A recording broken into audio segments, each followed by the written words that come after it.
Si tu veux être prospère dans ta vie, vivre ta destinée, ce pourquoi Dieu t'a envoyé sur cette terre, il y a un ensemble de lois que tu dois suivre. Partie 2. Hier, j'avais parlé de la sagesse. Aujourd'hui, je vais parler de l'esprit de foi. La foi, c'est, selon la Bible, c'est une ferme assurance.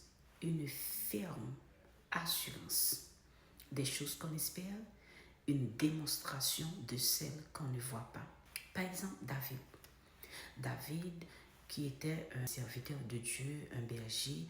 Je pense que physiquement, David, comparativement à ses frères, n'était pas vraiment un homme physiquement fort dans le sens de corpulence, dans le sens de hauteur, dans le sens d'impression, comme par exemple, de nos jours, on peut voir une personne, on dit cette personne-là est imposante.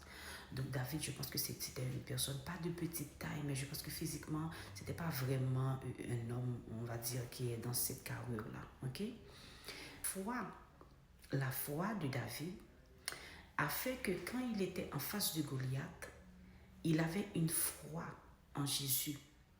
Il sait que son Jésus a un pouvoir. Ce Jésus-là qu'il a inculqué une formation quand il était en face des lions, qui a aidé à déchirer les lions.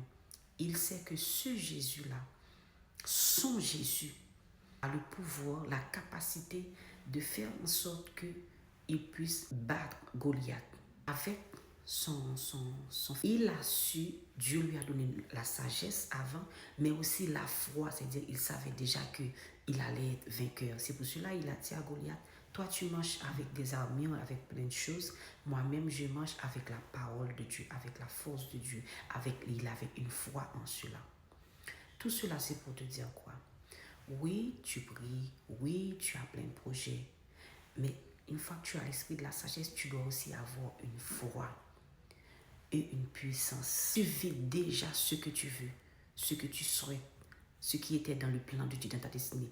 Tu dois avoir une foi, comme la définition, pour visualiser, pour vivre, pour te déconnecter de cette réalité actuelle, pour t'asseoir dans la réalisation, dans la concrétisation déjà, et avoir une puissance à l'aide de Dieu pour y parvenir.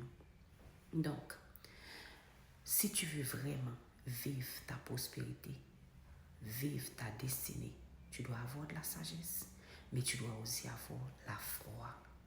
La foi, même si tout va de travers, la foi, et tu le lis avec la puissance pour y parvenir. Ça, c'est la partie 2. Si tu veux voir les autres lois, je t'invite à vous abonner. Comme ça, demain, on va partager une 3e loi. Sois béni.